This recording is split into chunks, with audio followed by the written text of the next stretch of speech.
Ladies and gentlemen, Hello there. My name is Bartholomew Winston III. I'm the new character being introduced to the Spears and Steinberg podcast. Andy and Aries are currently unavailable right now because they're in Europe restocking on A&A ale to make sure I have it. See, that's the thing with the rich.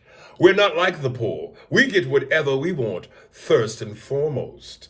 As a matter of fact, just so you know, I am rich, which means I'm eloquent and exquisite. When I orgasm, I don't come, I cream. And my semen is made of a hollandaise sauce with a twist of lemon citrus, jalapenos, and capers. I'm getting a bit parched. I want something to drink. I want my white butler to bring me a glass of A&A ale. Oh, Stefan! And Steve, after I say, oh, Stefan, give me a bell that the rich would use to summon someone. And after that bell, then play the email music. Coming out of that in 3, 2, 1. Yeah! yeah, nice. That's nice, right? Yeah. Yeah, Spearsburg Pod, Twitter, Spearsburg Pod, Instagram, Spearsburg Pod, YouTube, Spearsburg Pod, Patreon, Hits 101, what's happening? And coming out new Spearsburg Band-Aids for when we hurt your fucking feelings. Oh, look at that. Isn't that sweet? Yeah. We're also you're going to be listening to this when we're in Kansas City Improv this week. And then on the 19th through the 21st, you can find us at the Cleveland Improv. Sorry. And then we're gonna be in Tacoma on the 20th. Tacoma, what is it? It's Tacoma Comedy Club. Yeah, Tacoma Comedy Club. Yeah. That's one of my 26th to the 20th. favorite spots for Triple D. That Yeah. chicken, what they call it? It's Chicken fried steak. Yeah, that soul food place. With that gravy. Oh boy. We'll give you a shout out before we haven't. You don't remember the name of it, do you? I don't. We'll look it up before. Is it called the Kitchen? Something Kitchen? Yes. You got? Is it Southern Kitchen? It's Southern Kitchen. There you go. God, are we just? Yeah, that felt like the Blues Brothers, nigga. I'll have some white bread. Yeah, and 4 fried chicken wings. Um, The yeah. Blues Brothers, what they want to eat? One wants dry white toast, a half a chicken. Hey, Elwood. Okay. So yeah, come check us out if you're in one of those cities. We appreciate you coming out. And we're gonna give a shout out to Southern Kitchen before we might have to talk about the menu. Yeah. Get out there. This first one is from our girl, Shamora Emery. Shamora, I was perusing through YouTube and I found this old clip of Eddie Murphy and Stevie Wonder on SNL, and it reminded you how brilliant of a singer and icon Stevie Wonder is. So he does you better justice than I. So what I'm gonna do is from now on, when I read your email, instead of me singing My Sherry Amore, I'm gonna have Stevie Wonder do it. And I'm gonna cut the Eddie part out because we don't need that part. It'll just be Stevie. So through the magic of editing, our guy Steve is going to fix this. So without further ado, Shamor, this is for you. From my girl Shamor. And she writes, one night in Miami. Hello to the entire A&A family. First, let me say I really enjoyed the movie as a whole. I thought the actors, for the most part, did a good job, with the exception of the Ali characterization. I thought he was entirely over the top and ventured into buffoonery. The only time I liked him was when he was angry at Malcolm because he acted like a real person. Other than that moment, there didn't seem to be any nuance to his performance. The real Ali was a great showman and turned it on when cameras were on him. This portrayal of him seemed as if he never had a quiet or reflective moment in his private life. He actually came across childish to me. I like the Jim Brown actor and character. I just wish the actor would have been physically bigger. I love the Malcolm portrayal. I didn't compare him to Denzel because there is no comparison. This is the way I see it. Goodfellas is one of my favorite movies of all time. That doesn't mean Casino isn't a great movie. Both have the same director. They're about the mob and star De Niro and Pesci. Yes, I like Goodfellas more, but that doesn't take away how good Casino is for me. I thought the Malcolm actor had mannerisms and speech down really well. I also liked how they showed him being conflicted about Nation of Islam and he was ready to leave. Malcolm came across as self-righteous at times, and I love that. I love any movie that's not afraid to show our hero's weakness or vanities. My absolute favorite was Sam Cooke. I thought he was amazing. I thought his character had the most emotional range, and he absolutely nailed it. I think this was a fantastic debut, and Regina is on her way to being a really good director. I wanted to ask you, as an actor and impressionist, why is it so hard to perfect Ali? The reviews haven't been great for Denzel's The Little Things movie, but we absolutely loved it. We were on the edge of our seats the last 30 minutes, especially. I forgot about that damn movie. And Cuss Soul has been beating that into my dome. And there were several twists we didn't see coming. What did you think? I'm a big fan of slow burn movies. I love Assassination of Jesse James, Brad Pitt, Unforgiven, Clint Eastwood, Revenant, DiCaprio, There Will Be Blood, Daniel Day-Lewis, etc. I don't think too many people these days have the patience for this type of pacing. How do you feel about these types of movies? Stay safe and keep A&A flowing. CE. As I told you, because I know, Shamor, you kind of hit me up in the DM about this. I was in and out of sleep on it. Not because it was a bad movie, because I was just tired. But I remember most of it. To answer your question, and I know I've stated this about Ali, when you've seen the actual movie Ali, where Ali plays himself, well, there you go. What's better than that? Now, Ali is not an actor, but it's not hard to play yourself. You have to be really bad if you can't even play yourself. But I think too many people try to make Ali, they try to play him real, but it's hard to not slip into an impression. Because again, when you listen to Ali's cadence, when you listen to how he talks, Ali talks on a rhythm, man. He often says, man. You know, when he doesn't just say second, he goes second. I'll beat that man in 20 seconds. When I get in that ring, he don't say ring, he says ring. So I think people hear that and they often overdo it. Ali, a la my thoughts on Will Smith. Like I said, the person who I saw play Ali the best, Darius McCray from Family Matters. I forget what it was that he played him on, but I thought Darius McCray was bananas. I didn't think this dude was bad, but I thought there were times where I went, and there were other times where I kind of dug it. I agree with you. The dude that played Sam Cooke, phenomenal. Even though we've never seen a Sam Cooke portrayal. But that's what makes it, that's what gives him so much more range and openness. I agree. Sam Cooke. I agree. Because we don't have it to compare. It's not a comparative. Right. And I'm going to tell you, what you just said, the guy playing Malcolm X. At first, I couldn't stand it. Because I'm going to compare you to Denzel. And anything compared to Denzel is a loss. But towards the end, he kind of was winning me. I still think when you compare him to Denzel, damn, it's a tough thing. But he kind of won me towards the end, but I think that had more to do with the context of the film and the situation than his performance. Aldous Hodge as Jim Brown, I thought he was a little too tall for Jim Brown. And again, from what I've seen in Jim Brown, not from an acting standpoint, but from an interview standpoint, Jim always had that stoic, didn't speak too fast, you know, real, I'm looking you in the intimidating, looking you in the face, I'm not loud. And I thought Aldous captured that. I just thought physically he was a little too tall.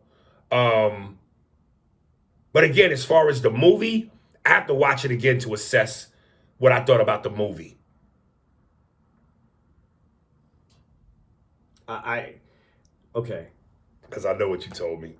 Yeah, I did not Like it. I know. It's not that I didn't like the movie. I felt, first of all, it feels like a play, and I don't know if this was a play before, because it really the movie really takes place in one room. I mean, there's little things that happen before, but the Right. movie's in one room.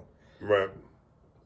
That being said, the Malcolm X character, you know, and it's just from what I have to say this in two parts though. He comes off not strong in the beginning, And I felt that where Denzel is so powerful.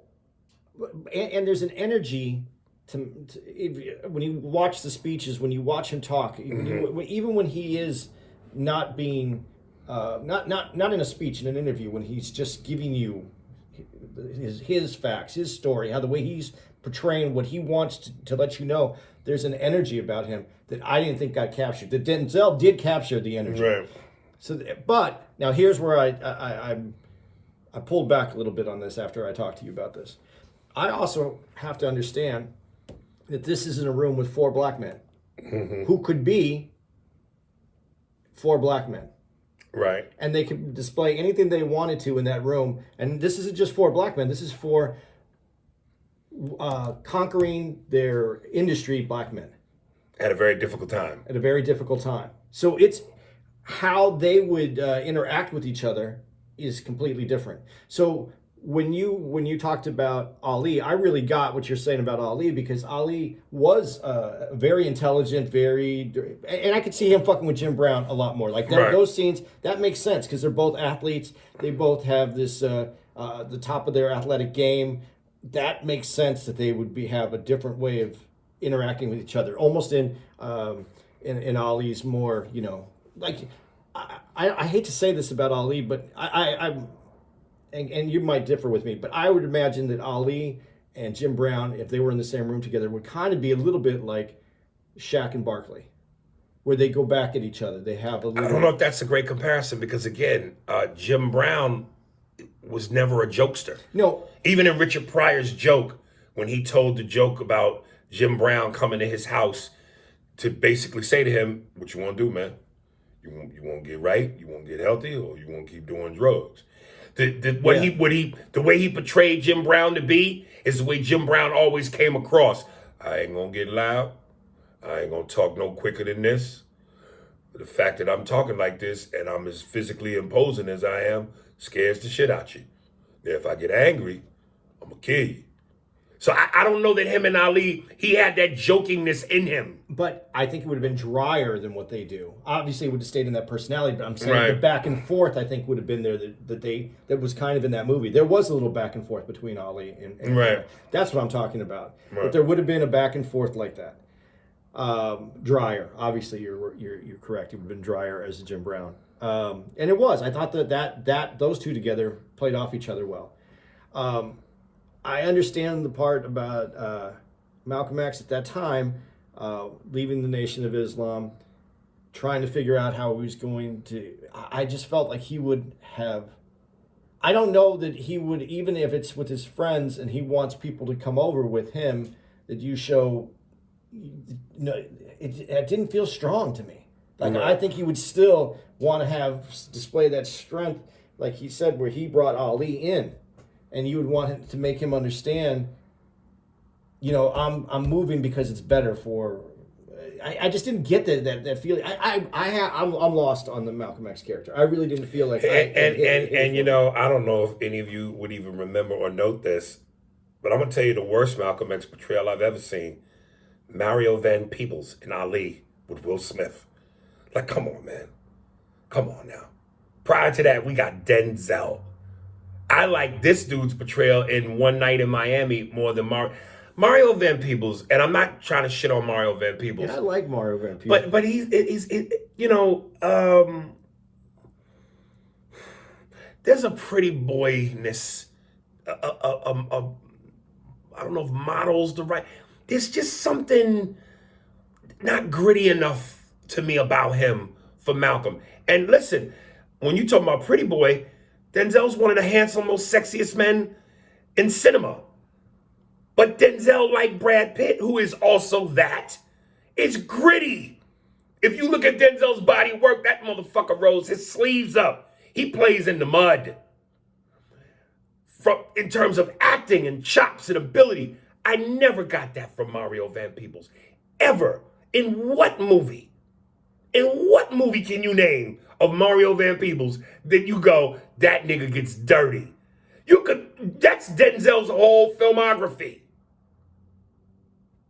Come on, man. He shouldn't have been Malcolm X for one sucker. If he and I would have gotten that ring, he wouldn't have lasted one sucker.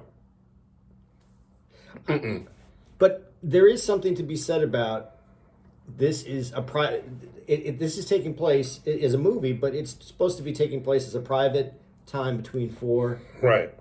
industry leaders in a room where they could be who they were, and I don't feel that we got to who they were.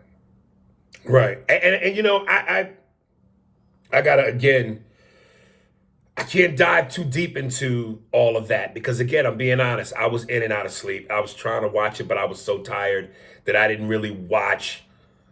I didn't give it its just due. So I have to really watch it, and we have to return back to this. I'm only just speaking in terms of the performances.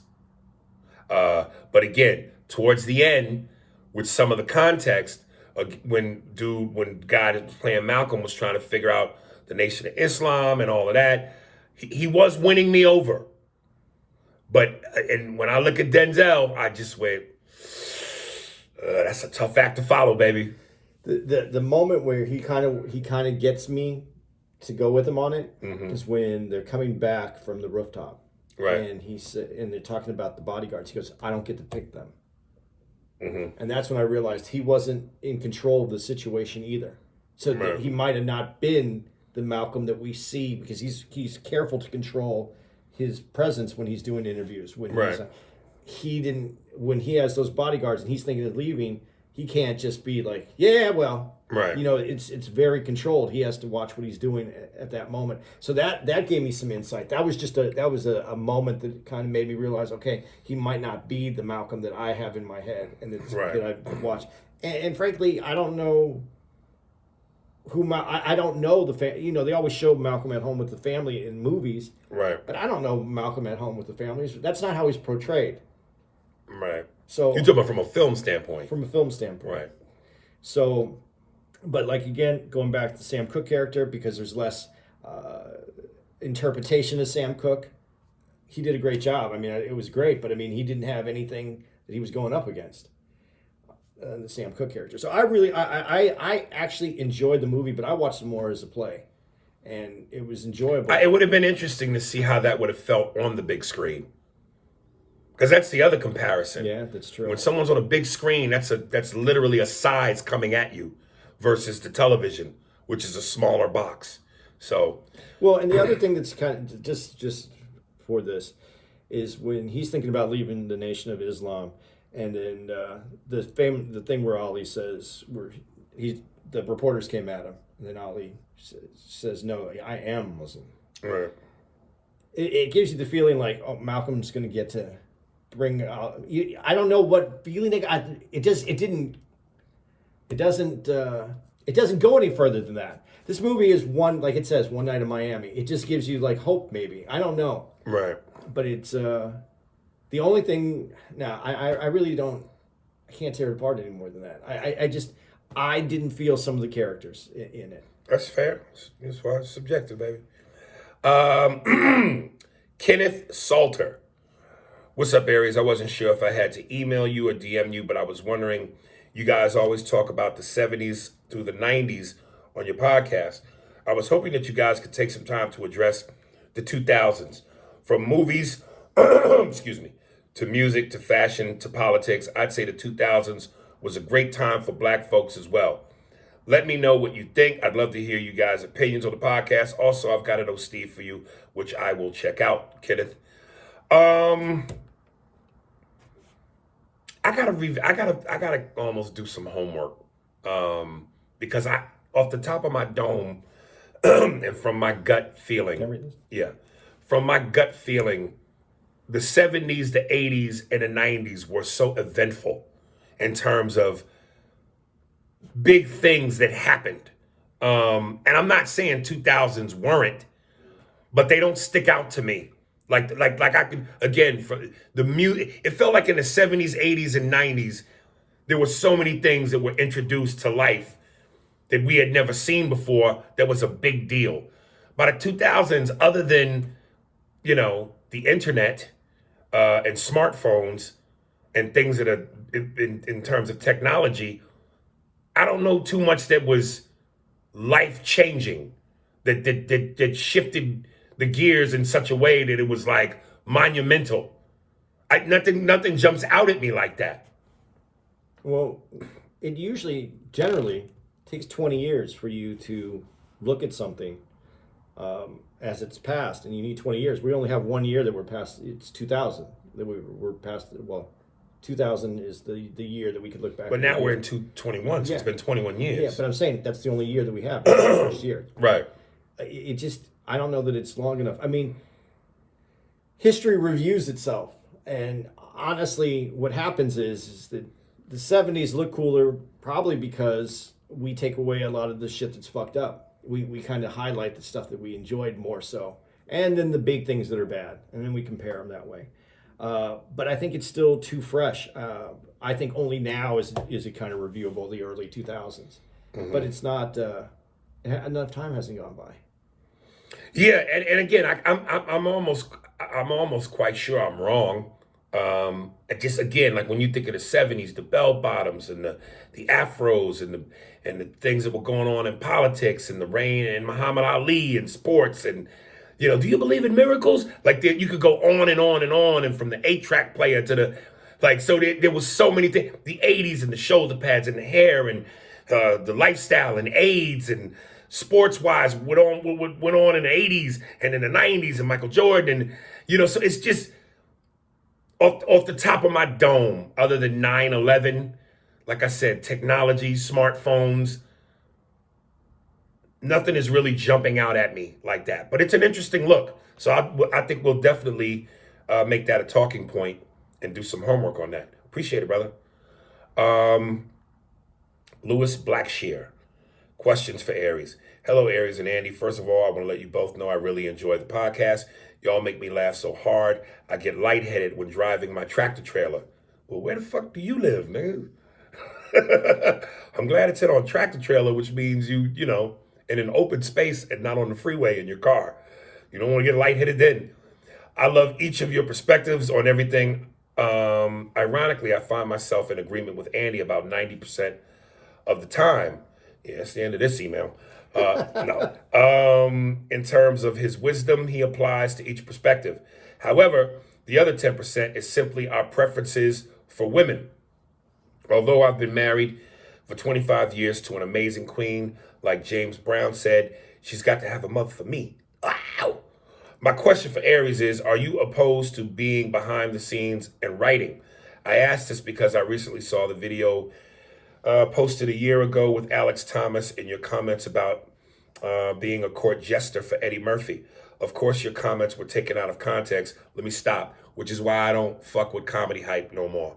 Because when Alex saw that interview, it was taken out of context, and he was pissed because I saw his rebuttal interview in which he shitted on me. And just a month prior to that, or whatever it was, Andy and I were at the American Comedy Company in San Diego, and Alex was down there hanging out with us, and I let him do a guest spot. And Alex and I have always been cool.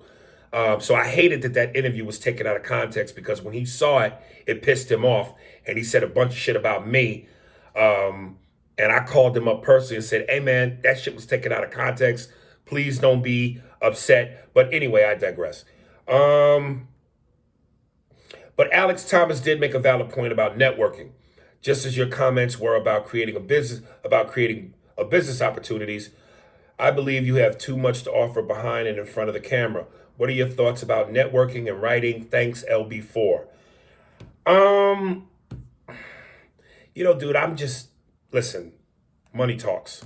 So if somebody came at me with the right amount of money to write something, I wouldn't close the window. But I'm still at a point where I'm chasing something for me.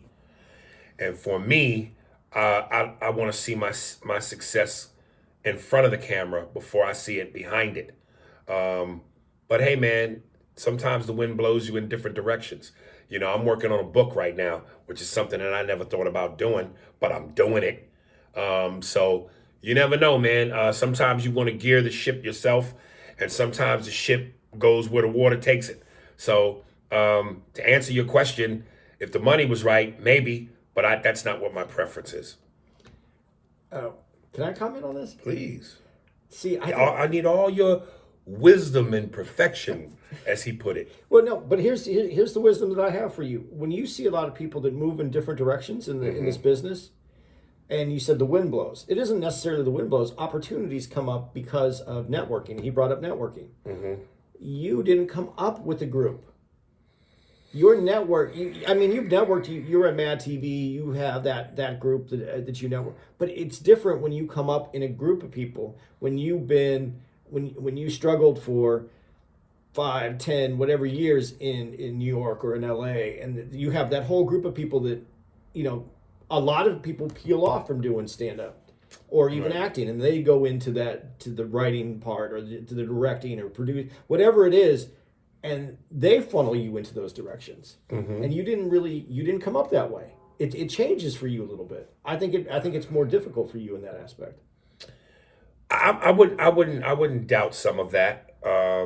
But at this stage, me having done this for as long as I've done it. Yeah, you have a network. No, not even that I have a network. That's what I'm saying. I'm not married to one thing. Definitely. That's what I'm saying. I wouldn't say no to it depending on the situation and the money. Whereas 15 years ago, I might have said, hell no. Yeah. So I'm not locked into it. And listen, to a certain degree, I know my limitations. I don't think I could by myself from page 1 to the end crank out a movie that is 100% solid. I would love to collaborate with other minds in a room and go, let's the four of us write this. And this is what I'm saying, and this is what I've said. This is what people don't understand as well. This is what's so hard about this business. I've tried. And here's the sad part. And I hate to even say this, but about black people, I've tried. I've had meetings with Alex Thomas and tried to do one with Chris Spencer and Buddy Lewis and sit down and go, let's do this. And initially, yeah, motherfuckers come to the table, but because we want to show that solidarity and brotherhood. Yeah, brother. But then, if motherfuckers ain't getting paid, if it's too time consuming, it falls apart. And I understand you got bills to pay. If you got to go on the road and work a gig or do this acting gig that takes precedent over the thing that's not paying you, you got to survive. I get that. But you also have to be willing to make sacrifices. You have to find the time to go, I know I'm not getting paid. I know this is my day off. And when you're not getting paid, you're not motivated. And what's supposed to motivate you is the faith that we're going to do this because we believe in it, because it needs to be done, because there's not enough of us doing it. And we're going to just offer faith and belief and, yeah, brother, make it happen. And you hope that it becomes the hit you want it to be. But all of that shit is easier said than done. If you ain't getting paid and you don't want to work on your day off and you don't want to sacrifice, that's how this shit doesn't get done. But I've tried. But see, I'm going to bring up like Kevin Hart. The dude works endlessly. He has a crew of people. People talk about his He's writing. also a movie star that can afford to pay these guys. Yeah, that's true. He can afford to pay. He can afford a team. He has a private plane. They can go with him. But he didn't start. They don't have to buy plane tickets. No. They didn't. No. His team didn't come together till he got in position. Okay. When he wasn't in position, what you think he's buying their plane tickets? No. Putting them up in hotel rooms? They'd have to come out of their own pocket to do that. And they ain't got that kind of bread. It's different once you get in. And that's the catch-22. If we could make the sacrifices, we could be put in a position to do it the right way, to do it the big way. but nobody wants to make the sacrifices, so it remains a pipe dream.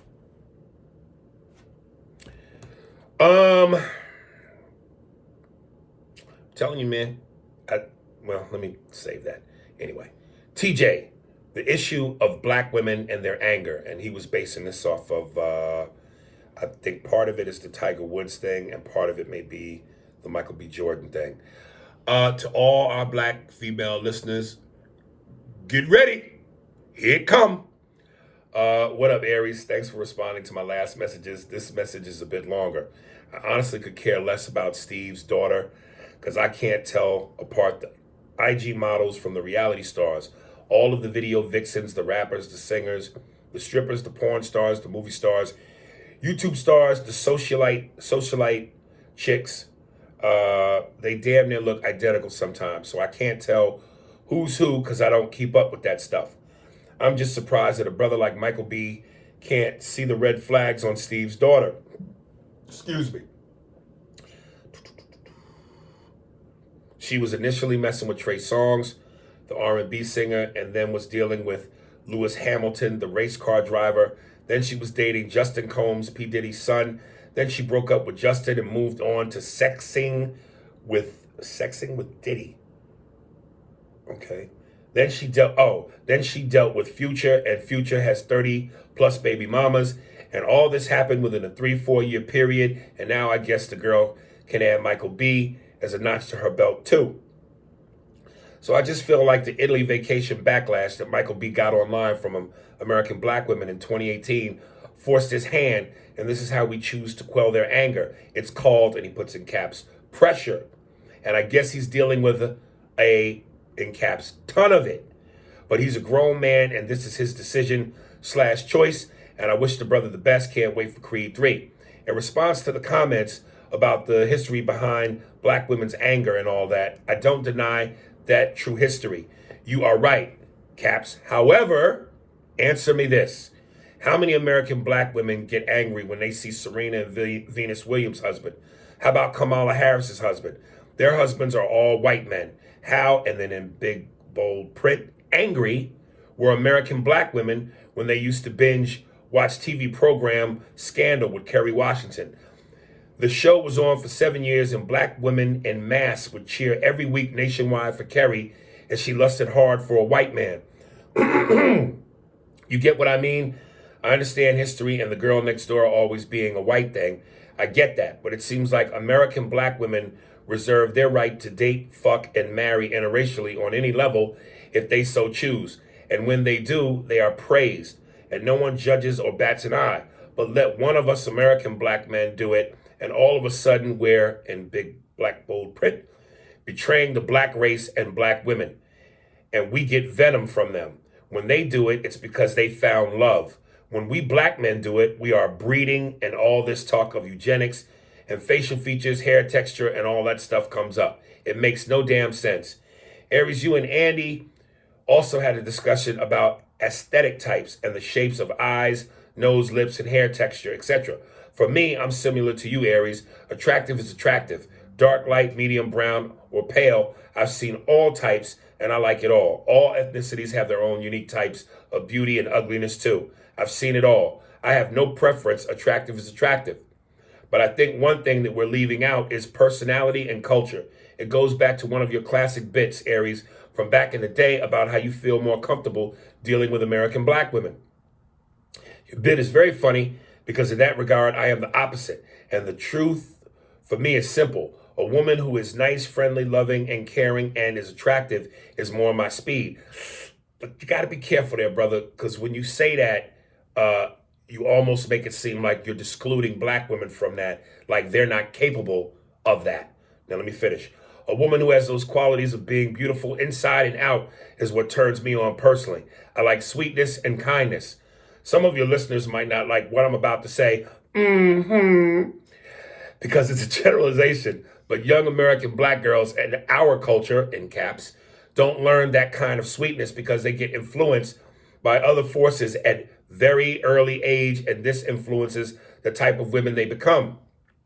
I remember last year when I was grocery shopping, I saw some little girls in front of the grocery store selling Girl Scout cookies.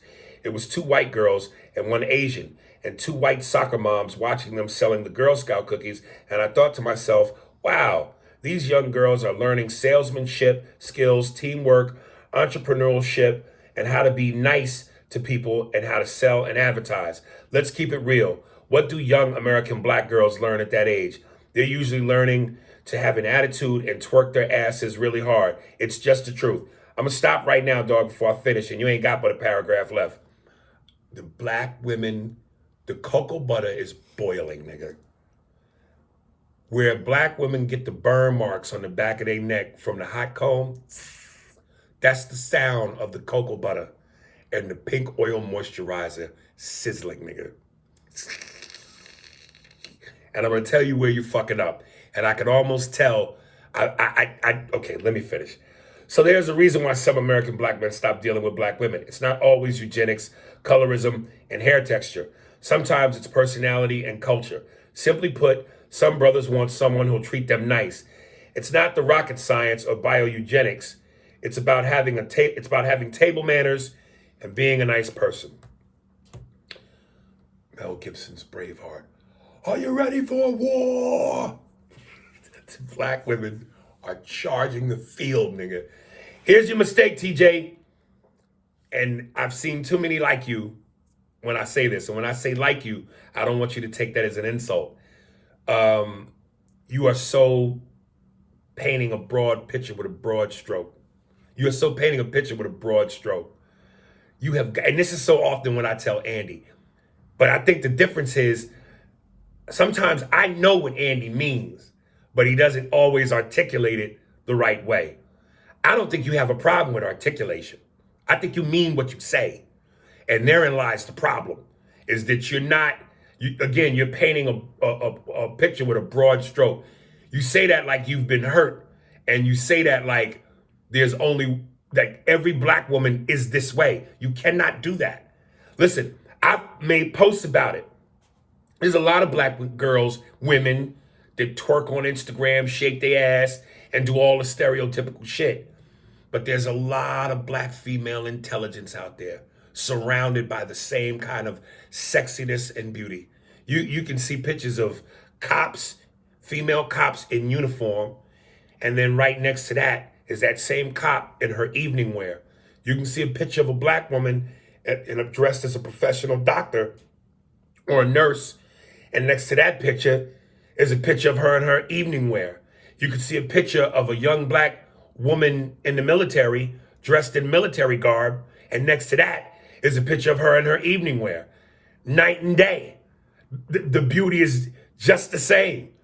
So there are a lot of nurturing, beautiful black women out there who do just the things that you say they don't. And if you don't mean it that way, then you need to articulate it that way, because that's not how that comes across. It comes across with a certain angry black man bitterness. Like you've tried to fuck with black women and you've gotten shunned and you've given up. Now, I will admit, there are some black women out there who will bypass the janitor, the school worker, the 9-to-5er, and the hard-working nigga that don't get the same kind of credit and flash that the pro baller gets, or that the drug dealer gets, or that the nigga with the Gucci belt on and all the flash who really is broke, but is broke because he's paying to look rich. So there's a lot of black women who do go for the shine because they think about what comes with it. But I don't think that's just black women in general. No, that's women in general, period. Yeah. But no, I mean, a lot of black men complain about this. Yeah, I'm sorry to take you off your spot. Yeah, no, but that's all. Dun, dun, dun, dun. Dude, remember, this is what you're here for. I don't know this dude. I don't know his age. Mm-hmm. I would like to say, God, I'm gonna get in trouble. No, stop always thinking you're gonna get in trouble. Sometimes you may be praised. Dude, I have there's no way for a white dude to say this. I have quite a few black friends. Well, then you just said it, motherfucker. And I'm a kind of a quirky dude. if you guys haven't noticed already. So the friends that I have, a lot of my friends are kind of quirky, black or white. They're quirky, and I've seen how some of these black men not treated, overlooked, like you said. It's Yes. because they are The quirkiness, yeah. It's not, but quirky people are the ones that a lot of times rise in industry because they look at things different, they see things different, they have a different outlook, and so they have different options. And when they rise, because they have been overlooked, and there's white women that think that quirkiness is cool. There are black women that think quirkiness is cool. Here's what the bottom line is. And this is the beauty of variety. Awkwardness, quirkiness, nerdiness, macho, swagger, confidence comes in all flavors. There's quirky Asians and there's confident Asians. And we can go down all the racial lines. There's some of both in every race. And listen, you just have to find your match with that color. If instead of getting frustrated and going, well, it seems like all the black women don't like quirky, so the first white bitch or whoever non-black chick that come along that appreciates quirky, that's for me. And there's nothing wrong with that. But I'm just saying, don't think that there isn't a match out there, your color.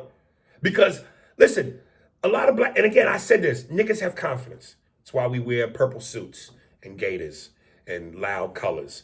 We believe we look good. We believe we could pull a lot of shit off fashion-wise. With that comes a swagger. And there are a lot of black women who have swagger. Guess what? They like niggas with swagger.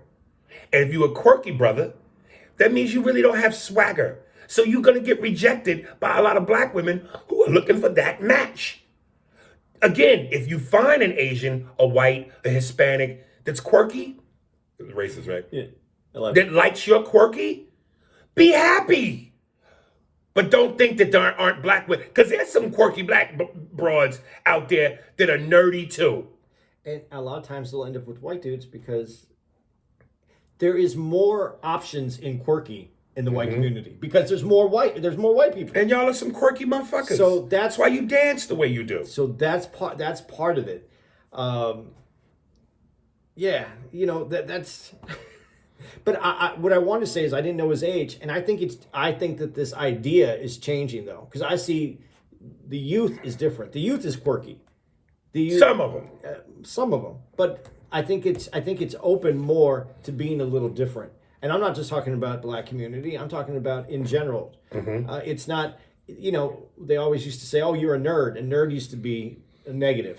It's not anymore. I mean, it's penetrated culture where like you can be a little off, but they see that we're doing things differently, and I don't think that person is shunned as much as we used to be. I think there's more. It's changed. So, but I say that in the younger. I see that in the younger community. I see that in the 20s and younger, because my kids are in that age group. My kids are 22 and 20. So I noticed it in those age groups, but yet. It is a little different. TJ, I'd love to know more about you. Are you quirky? Are you a Dungeons and Dragons? Every other Saturday in the basement with the rest of your friends that look like the gang from The Big Bang Theory. It doesn't have to just be Dungeons and Dragons. I mean, well, whatever. Yeah. Quirky niggas ain't doing fly shit. That's why they quirky. But some of them are artists. They paint. They're science guys. Gay. He's such an old man saying things too. Hey man, I just would love to know more about you because, like I said, I've smelled your type. I've seen your type, and based on what you wrote and the way you wrote it, I think I know your type, man. Yeah, but you said there's someone who matches you in your color. I mean, now I'm going to get the letters. In a real way of being. You always assume the worst, man. In a real way of being, is that what we have to look for though? If you see someone that matches up with you, that you're a little out there, they're out there, listen. This ain't. Is that the first in the black community? Is that the first box that gets checked? Do you skip over then? If you decide to date someone out your race, are you skipping the first box? Is the first step always to find a black person? I'm just asking. Because I know Jews. No, I know Jews would like that. I don't want to say it should be, because, you know, like I said, love is hard to find. Period. So when you find it or you think you found it, hold on to it. And it always will boil down to internally what's your preference. But here's the reality: life ain't the movies.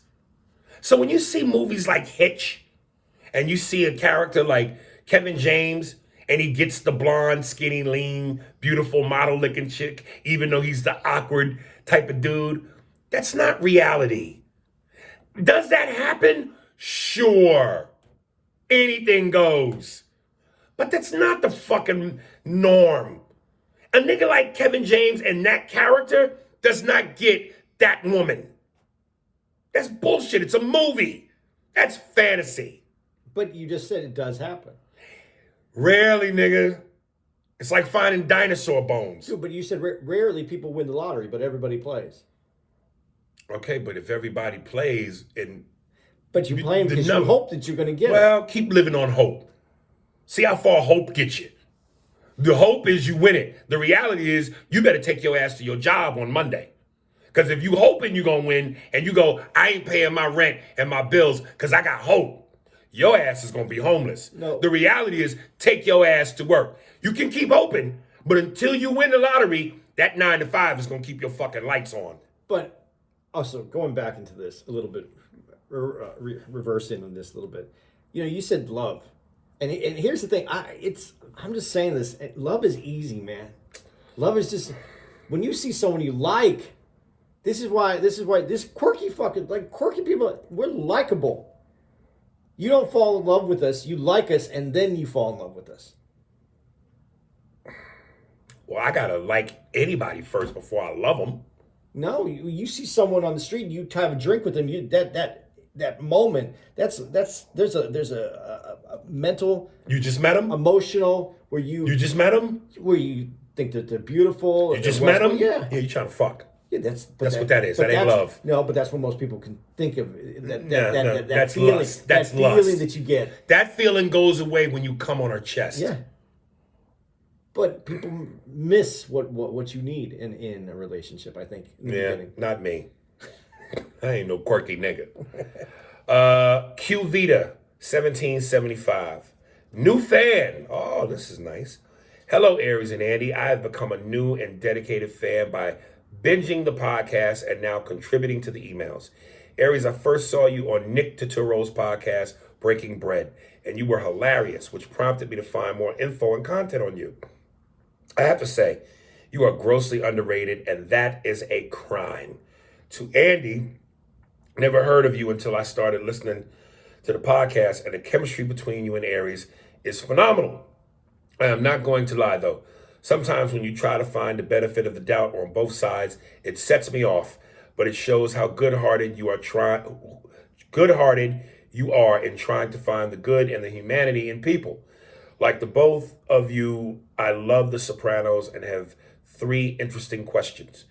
What did you guys think of Horn Dog Father Phil? Did Carmela truly want AJ's college advisor, or was she just using her pussy powers to play him? 3, are you guys excited for the Many Saints of Newark prequel movie?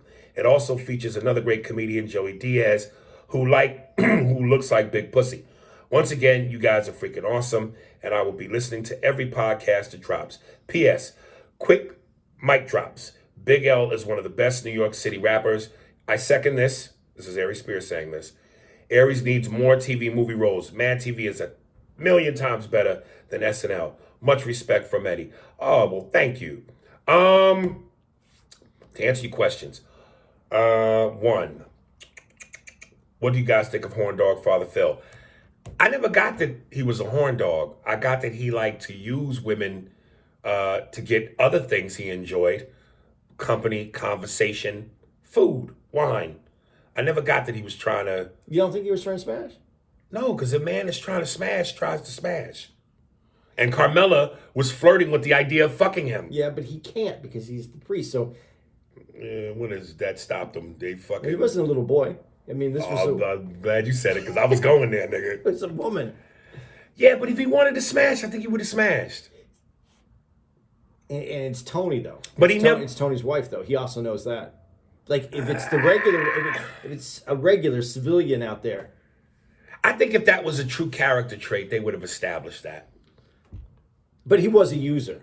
And that's what I'm saying. Okay. I think he used women to get other things, but I don't think sex was on his agenda. Did Carmela truly want AJ's college advisor? Was she just using her pussy? But I think it's both. I think she definitely liked him. No, really. No. When you said I think it's both, it sounded Jordan-esque. I think it's both. Because again, remember they established throughout the series that Tony was always doing his thing, and she was a frustrated wife that had a wandering eye a couple of times, like any woman would have who's been loyal in a relationship and knows her man is a horn dog and goes, well, God damn it. I know every time I've been cheated on, it was pretty much payback. But she could cheat on and get results. And get the grades. Yeah. So I think it was a little bit of both. And the last question. Many Saints of Newark. Yeah, I am interested. It's a mob movie, which means it's man food. And I'm interested to see how Gandolfini's son, can he act? Does he have the chops? And, because you'd automatically think, dude, you're playing your dad. You come from his DNA. This should be a lock. No. This is acting. So does he have it? And when I look down from heaven, I'm going to shoot my shot. I'm going to do the fucking job. I thought it was pretty fucking good. I'd love to see it. I'm really interested in seeing Joey Diaz in it, though, too. Yeah. Joey Diaz is awesome, man. But Joey, I don't have no doubt Joey's going to bring it. Yeah, he's going to kill it. He's just got that. He's just got that East Coast, that rough shit.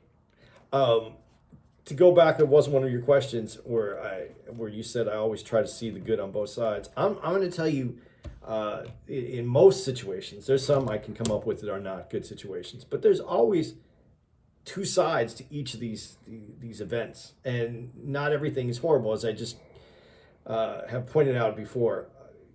It's not that I want to see good. I just realize there are the two sides. I'm not going to go any deeper into that. We live somewhere, I think, as humans, we want a better life for ourselves and for our families and for our kids. And we're somewhere in the middle of people that are yelling and screaming at each other. That's truly how I feel. Dun, dun, dun, dun, dun, dun, dun,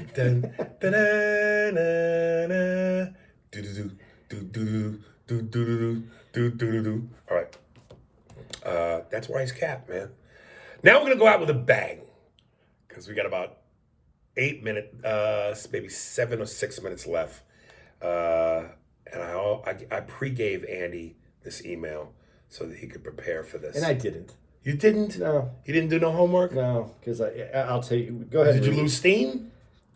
No, go ahead. I'll explain. All right.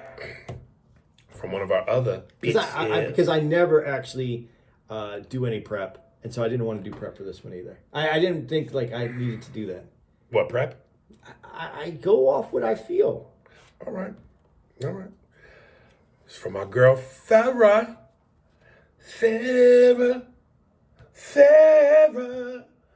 No time is a good time for your love. All right. We made it 21 days into 2021 without the ancestors needing to check you, Andy. As always, shout out to Shamor and Cece. Also, thank you, Cece, for calling out the Trump enthusiasts we have on Team A&A. As much as we can fall into the Andy's category of these good people on both sides, after the mob of sister fuckers stormed the Capitol on January 6th, we need to hold people accountable. As I stood basking in my black glory, so Farrah is black. There you go. There we go. All right. Still cheesing heavy from seeing a black woman from Jamaican descent like myself. Oh, she's really black. Nigga, what you thinking? I'm blacker than you think now. If I pull out my pussy lips, you'd be looking at a batch of reasons. All right. Get sworn in as VP. Listen to Andy ask Aries, am I a Trump supporter? I knew some fuck shit was about to follow. The only achievement of Trump's legacy was providing aid to Ukraine, which was weird since Putin seemed like his bootang. Other than that, his trade deal with Canada and Mexico, which was heavily influenced by NAFTA and the Trans-Pacific Partnership, he backed out of that agreement, then pretty much copied off that policy into his new trade deal. Might hopefully help us. Time will only tell. The shit the shit with Israel is nothing new. Presidents have spent years coddling Israel while ignoring or shitting on Palestine. The same prime minister of Israel, Netanyahu, that Trump, it sounds like some shit Schwarzenegger would say, Netanyahu, that Trump treated like how Aries would treat, and a normally shaped bitch is under criminal investigation with his own country. Farrah, I can't wait to see your ass. You better be a bad bitch the way you keep shitting on Gemma. It's either gonna make sense or it's gonna make sense. All right.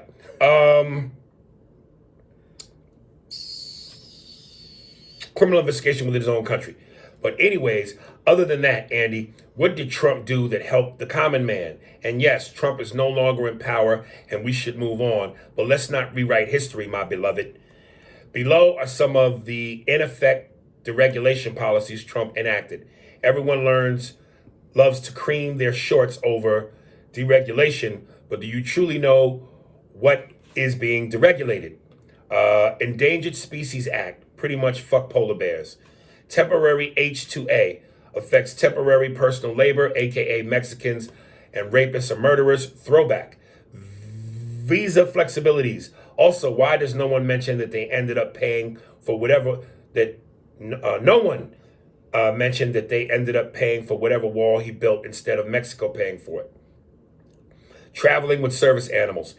Didn't you complain once about people bringing Lil Nug Nug on planes? Well, Trump and company made it easier for people to bring their pet iguanas on planes as emotional support animals. But that's good and helpful to the American public, right? Using electric bikes in national parks. Pretty much fuck Yellowstone and all his bitches. Oil drilling in the Arctic National Wildlife Refuge. Again, a large fuck you to the environment. Community Reinvestment Act reform. This one really bothers me. Ask all those in the words of DL, shoe booty Negroes. Why do you support Trump? This act was put in place to stop banks from redlining who they give loans to for houses. Who are the banks usually discriminating against when giving out homes and business loans? The niggas. Title IV, sexual assault regulations. Everybody gets to grab them by the pussy now. Movement of genetically engineered organisms, meaning they stop the research on GMOs so companies don't have to worry about those pesky rules and not poisoning their customers. I could go on and on, Andy. You once said we need more education, and you were so right. We need better education, less social media, and you need some ginkgo biloba stat. As for black men supporting Trump, it all goes back to the misogyny I mentioned in the last email in terms of why Hispanics seem to flock to Trump. It's that machismo, defiance of tradition, reality TV drama like Persona, religious bullshit, and historically, 10% of African American tend to vote Republican. When I think of the Trump black male voter, a Corey Holcomb 5150 fan comes to mind. Also, Aries, you are the Helena of Troy of the 5150 nation. Peace and hair grease. Farrah. Well, don't close it. I'm not. No time is a good. White people always interrupt rhythm. No time is a good time for your love. Now that I know you, Negro. All right. Yeah. You close. And it's open back up. I don't even know where to start with her. Listen. Let's do this. I'm not going to go through these all one by one because it's going to take forever. A lot of the deregulations that you talk about. Listen, first of all, let's back all the way up. Did I ask Aries, I go, am I a Trump supporter? I asked Aries so that he can explain, because Aries is around me more, that he knows who I am as a person, so that it isn't personal. Whether I say, like I just said earlier in this, I think that most of us are in the middle, that we want a better life. We want a better life for our families. and everybody on the left and right is yelling at each other on the extremes. That's really how I feel about it. But as you brought up deregulation, deregulation has issues. I don't like a lot of things that Trump did. Most of the things that Trump did, I don't like. That doesn't mean that there wasn't things that are in there that aren't helpful. What I brought up is that the media has, and what you have is everything that Trump did wrong. I have a list of everything Obama did wrong. I have a list of everything that Bush did wrong. I have everyone has made tons of mistakes. Trump, his face was his face of he was the face of everything that was wrong in the country at this time with socially, more so than anything else. I didn't want him as the president. I didn't vote for him to be president. We needed to move away from it because in a social way, it was ruining the country, even more so than the economics of what he was doing. I said that I wanted to hold the media accountable. So I'm going to give you an example of something that just happened so that you can understand what I mean by education. Biden just did a I need my ginkgo biloba. He just did his what he writes in Policy. No, but whatever it is that when the president doesn't have the ability to make law, so they write those. The thing that I'm sorry, man. What is the fucking name of it? I don't know, man. You know when they write. I thought it was policy. Yeah, but there's a name for it. Fuck. Anyway. So he just enacted he enacted the change that in the federal government there would be no more pay for prisons. And the media came out and said he did it. He did what he said he was going to do. He got rid of pay for prisons, for profit prisons. He did it. And that was on CNN. It was on MSNBC. It was this great. He did what he said he was going to do, and look at what he's doing and the changes he made. The federal prisons are less than 10% of prisons for profit. It's the states. He didn't make any changes there. I have no problem with him making this change. It's the start. I have a problem with the media miseducating people that he did it. He didn't do it. He started to do it. This is where the problems are. This is where I want honesty and truth in media. And let me rephrase it again, because I keep saying media, and I got to realize that I'm an old person, and we no longer have a media that was for the people. This media is actually by people. It's by the people, and the big names in media now, so they don't get scooped, come out with information that they haven't even verified. So I need journalists to give out proper information. The only person who gave out proper information on this was the New York Times. And I was like, the New York Times was one of those people that really fucking held Trump to the fire. But they're also seeming like they're going to hold Biden in the fire. And that's all I asked for. So whatever you come up with right here, all these things, I want to know, let's see. And then the Israel one. Okay, here's the other thing. I'm not a Zionist. Uh-oh, here come the Jew. What is this, velvet? But you said something about Palestinians. Listen, I believe that everybody has a right to live and to thrive. I think we have some serious issues in Israel. I don't like the way Israel's being run. But again, I don't believe in what's happening. But here's the bigger problem, and you just threw this out there. What do you know about the 6-Day War? What do you know about the war that happened in 1960 when Israel was just a fledgling little teeny sliver of land that one king wanted Israel to be there, and they're this little group, and they get attacked by the Arab countries around them, and they were forced. They did the right thing. They gave part of the land back, but they kept parts of land that would protect them. And they did that again when there was another war that wasn't just 6 days. It lasted over a month, and they kept more land. And now what they're doing, I don't agree with, because you're displacing. I don't know if I want to use the word display. Yeah, it's occupying people that had access to things forever, and now that it's not available to them. But there's more to this, and there's the governments of both Israel and both whichever government you want to use for the Palestinians. This is a bigger problem, and you try to sum it up in a soundbite that you got off some list. This is why I didn't do any of the research, because I already know these things. And you need to do some research so that you know what you're talking about, and it's just not a list. Do I like what Trump did with Israel? Let's even back it up. Netanyahu. This is a bad situation. And when you talk about occupied territories, you have to go back even further. That the Palestinians, this was never their land. They've always been occupied by someone. Not that that's right, but this adds another wrinkle to the problem. And this is a huge problem. But you minimize things with these little paragraphs, like he did the drilling his oil drilling. Some of what's happening right now because of loosening up some of these regulations. We have more money to reinvest right now into solar power, into electric power, and it's happening. GM just announced that they'll be off gas-powered cars, I think, in 2035.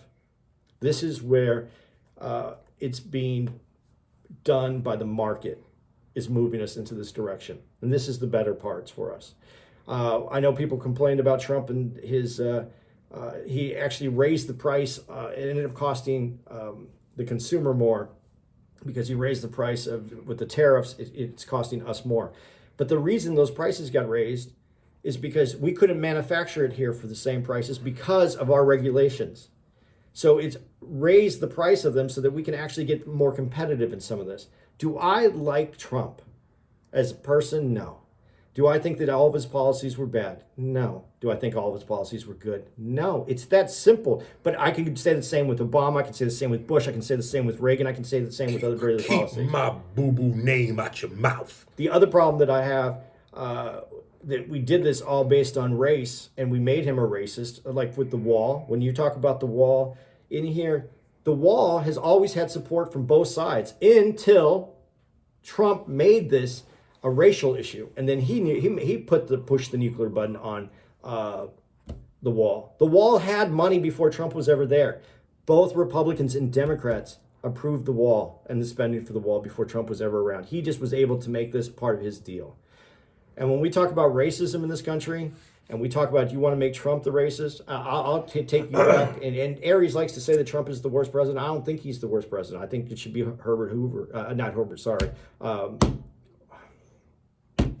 Woodrow Wilson, who brought us Jim Crow and the federal bank. Well, despite what Eddie says, I know I was the best president. I know Michelle and my daughter Sasha Malel would back me up on that. I know Andy doesn't think so, but my record shows it. And besides all that, of all the presidents we had that have been white, guess who has the bigger dick? What if there was a really big dick president out there we don't know about? It was Obama, nigga. You think so? I told you, he's mixed. He got a white mother and a Kenyan fucking father. He got big dick and ridiculous nuts. Okay, I really was going to go into a different direction, but with where you're going right now. My daddy was Kenyan, which means one of my balls is bigger than the other. The potency is black. I bleed chicken grease and black woman hair nigger juice. I was just thinking that it was such a man's world, especially at the beginning of the United States when the presidents. I just imagine there's a table somewhere where they drop their dick on the table and mark it, like when you're a little kid. Yeah. So that the next president come in, no matter what, you would just say, Washington's dick, and then It's like a measuring thing? Yeah, so that the other one go, where do I compare it to? Right. Okay, It's just because of that. But I'm sorry I took you off. No, that's okay. I don't even remember. What was I saying? Do you remember? How bad do you want to fuck Oh, Pharaoh? No. Did you see how that came together? What? I said, how bad do you want to fuck Pharaoh? No. No. She's already. She has me irritated. But that's great sex though, especially with a black woman. I could just picture both of y'all in bed, and she's like, "Boo boo, you ain't gonna play no music." Wait. She's Jamaican. You just said. But she's part Jamaican. Oh, part Jamaican. Yeah. Boo boo, you ain't gonna play no music before we fuck? And you go, sure. Click. Steve, when I go click, give me that Jewish da da da da da da. That shit they play at the weddings. What's that called, Andy? You know? No, I don't even know what it's called. Da da da da da da da da. It's Jewish music. That Jewish music. Coming out of that in 3, 2, 1. No, you didn't just play that Jewish shit. I'm a black woman. Boy, let me turn the music on. Click. Forever, forever, no time is a good time for your love. Yeah, I'm an Al Green dude. Okay, fuck it then. You're gonna get down. You bring in Al Green. There's just so many just little like these little nuggets that you just throw out there. Like this is bad. This is bad. This is bad. Read. There's so much more that goes into this. You know what's bad? Our government is bad. The way that we write laws are bad. The way that we put in all these actions are bad because they're benefiting someone. And all I've ever said is if you really want to look at something, who makes the money off these? And then see if you agree with the people that are making the money. And if you agree with them, then maybe it's a good, something's good is coming out of it. But generally, somebody who has way more money than anybody that I know is making the money out of it. So the ancestors called me and told me to tell you, stop trying to call them on me. I know what I'm talking about. Yeah, don't be trying to contact Rand Foots. The nigga with his lame name.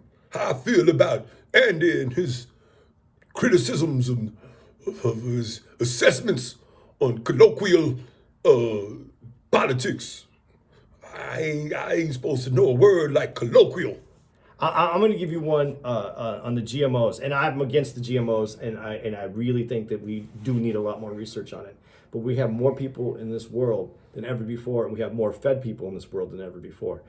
Now, I would like to know what happens as we alter this food. I think we need a lot more research in it, but we have a lot less starving people in this world because of it. So you let Farrah tell it, some of the food we eating is the reason why some women are shaped like chicken McNugget bitches. The Title IV, I don't know the Title IV sexual assault regulations. I wasn't going to go through this, everyone, but when you say everybody, I know that some of my friends who got tickets for peeing outside are registered sex offenders now. That's terrible. So they shouldn't have been peeing on those kids, though. But that's beside the point. The point is, if you got caught peeing outside, you can be registered as a sex offender. So I don't know what these laws are. I ain't peeing outside because if I do, I might get arrested by AB. You see? Steve. Dun dun. Yep. I'm sure your list is solid. I'm sure you looked into it a little bit. There's more to it, though. So do some more research. If you want to talk about it, we'll talk about it. But God, I can't wait to see you in Portland. Do some more research. Don't just come at me Farrah, with little... you better be a bad bitch. Little bullet points. You keep shitting on Gemma. To all the fellas. I know y'all know what I'm talking about. Instagram Gemma. Gemstar. Am I fucking crazy? Yeah, man. And I want to hear from more than just Mookie. Am I fucking crazy? Yeah, man. You out your fucking mind. It's not nigga. that. You're crazy as fuck. It's ridiculous. You are crazy as fuck, nigga. No, man. I drink that bitch's diarrhea water, nigga, with a ladle. No, you wouldn't. Absolutely. No, you wouldn't. Yeah. Dude, I've seen the pictures, man. You're coming from a white man's perspective. I'm coming from like a man who would like to be able to have some ability to move the girl around. Then, nigga, that's on you. You think you're gonna pull around, push you around? Crazy as a motherfucker, nigga. Like I'm fighting that 4-year-old, nigga. Get tossed all over the room, nigga. Maybe for 10 seconds, 12 seconds, and you're done. Dude, right. I saw you try to jump over the fence. That's different. Pussy is a motivator, motherfucker. But you still let Gemma be on the other side of the Trump wall. I'm jumping over that motherfucker like an Olympian. Yeah, right. I'm telling you, you could put pussy underneath the backboard, and you still ain't slam dunking anything. All right, nigga, you shit. Fuck with me if you want to. I think that's it. It is it. All right, Gemma. Look at that, Farrah. You know we love you, baby. Look at it. You can't even get her out of your mind. Gemma I'm is telling you, nigga, that's laser etched in there. man. Farrah, thank you, sweetie, for writing in.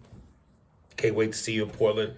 Girl, you better be on point. Because if you're not, I'm going to let you have it. And even if you ain't on point, I still might let you have it. Just so you fucking can get it. Netanyahu. Yay, yay. The 4 N's. Noir, nigga, and Netanyahu. Oh, yeah, we didn't even get into your Pinot Noir bullshit. The hood is spoken. This nigga wants some noir with Nahu. I couldn't even get that right. This nigga wants some noir with Netanyahu. Incidentally, and then split on that. Deadrienne Johnson, she didn't even write an email. She just wrote wine names. She said, yeah, I think I erased it. But anyway, there were some people who agreed with Andy. One person, I forget who wrote me, said E40 makes and drinks his own wine. Because, he's from the Bay, and in that area of California, wine is big. And I'm joking, but I'm serious. Yeah, he drink too much wine, which is why that nigga raps the way he does. Coming real with a 40 with a nigga. No, but and the nigga when the hood when I say about when we were on Drink Champs. Somebody once said E40 raps like he's got something hot in his mouth. And the niggas in the hood when they come up with the.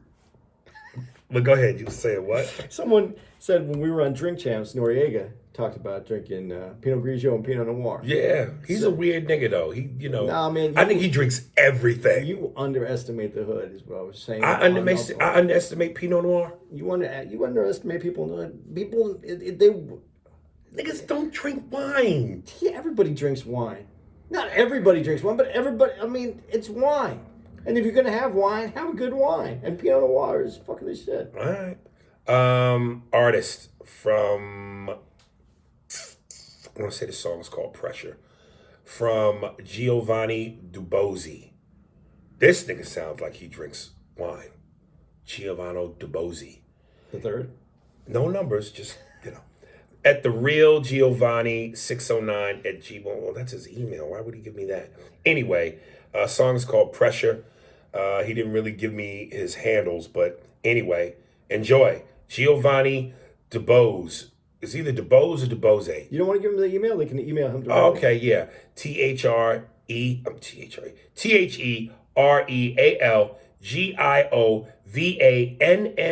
609 at gmail.com. The Real Giovanni 609 at gmail.com. What's the dude who hates that we do this, Dan?